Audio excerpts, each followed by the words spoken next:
back in the kitchen, and a few days ago I made a batch of Cortido, which is a Latin American sauerkraut, and today I plan to make another batch, so I thought I would take you along and show you how I make it.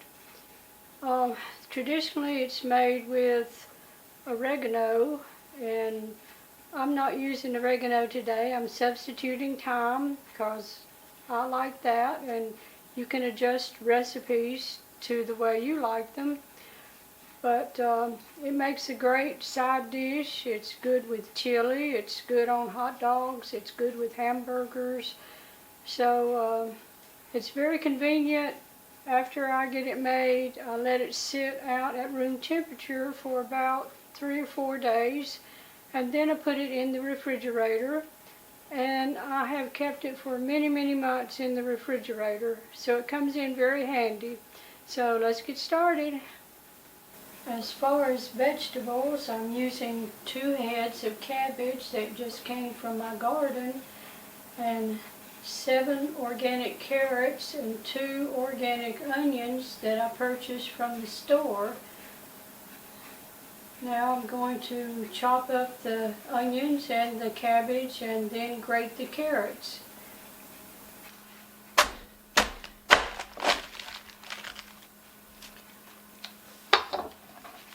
Here you can see how nice and fresh this cabbage looks.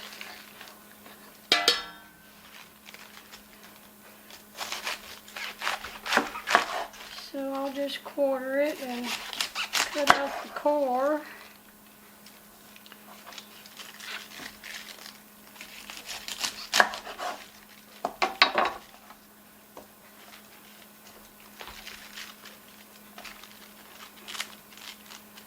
And then I can chop the cabbage in little pieces.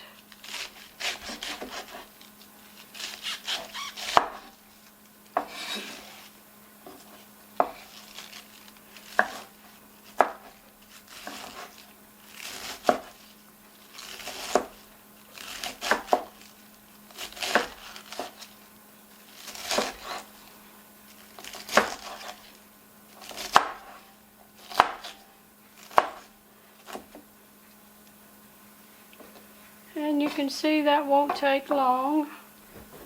I finished chopping all the cabbage, and next is the onions. I've done a lot of work in this kitchen over the years. I grew up here and I worked with my mom and grandma in the kitchen. My grandma lived with us for 5 years, and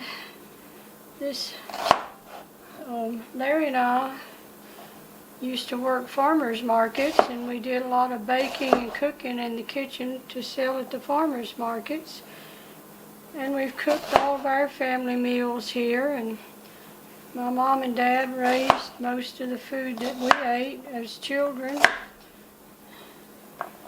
So our family did a lot of work here, and prior to that, well, this house existed prior to the Civil War. We were told by an elderly neighbor that one of her relatives went to the Civil War from this house. But about the 1930s or 40s, it was drastically remodeled, and now it could use some repair again. But it's been a good old house. It has sheltered a lot of people over the years. And last of all, I will grate the carrots.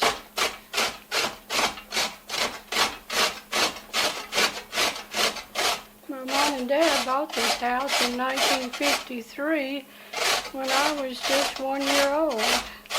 So I grew up here, and it was a very nice, family-oriented place to grow up. Put all the vegetables in this large pot so they would be easy to stir and mix together.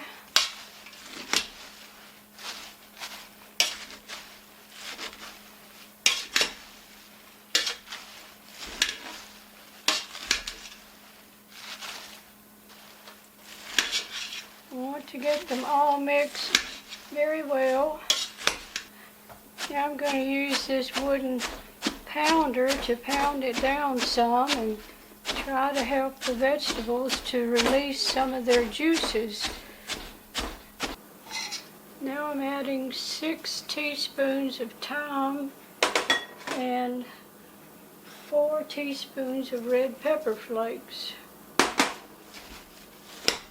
Now in this pitcher I have put 4 cups of water and 4 cups of raw apple cider vinegar, and I'm going to add to that 8 teaspoons of salt and let that dissolve.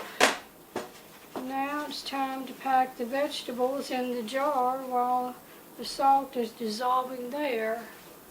And it is recommended that you use sterilized jars to pack your vegetables in.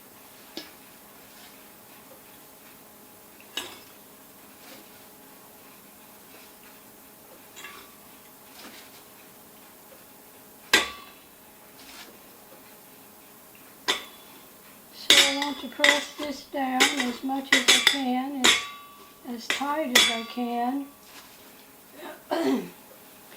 You have to excuse my voice. Something's bothering my throat, making it a little bit hard to talk.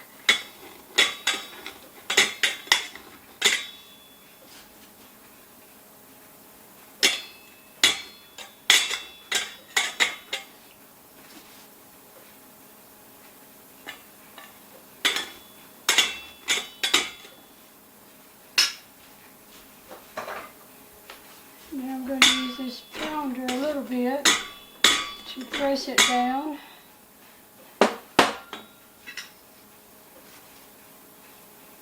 You do want to leave a little space at the top of the jar though.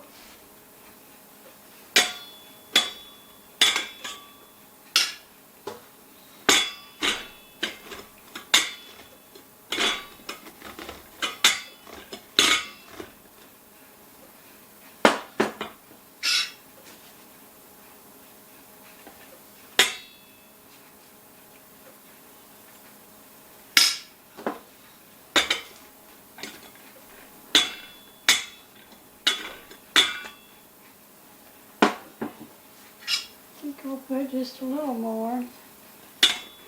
I think that's enough for that jar.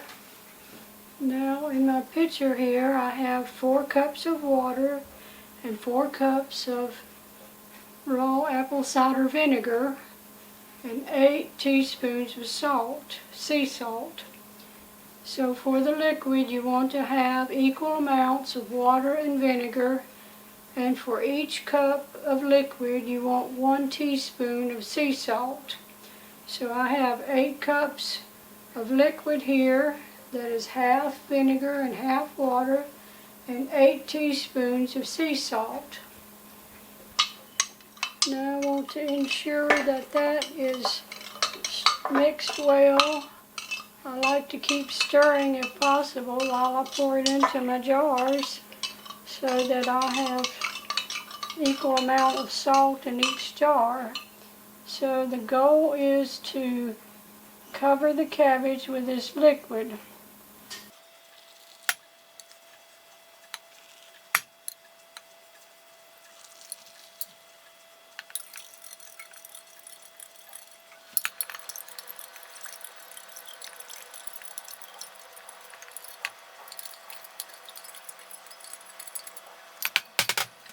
Now I'm going to press the cabbage down to see how much more liquid I might need in each jar. And it's a little bit trying to get just the right amount of liquid mixed. But if you don't mix enough, you can mix a little more. And if you mix too much, you can save it for another time. So each of these needs more, and I'm going to need to mix more to have enough to cover each one.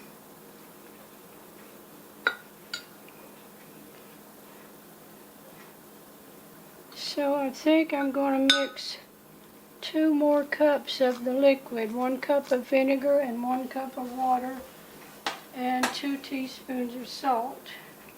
Okay, I've got all the jars finished now and got the lids on, so I'll let that sit at room temperature for 3 to 4 days until it ferments the amount I want it to, and then I will put it in the refrigerator for long-term storage.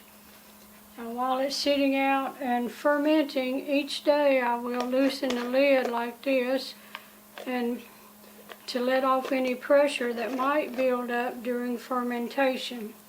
So there we have it. We've got 6 jars, 6 quarts of Cortido. Thank you for watching, and I hope you have a great day.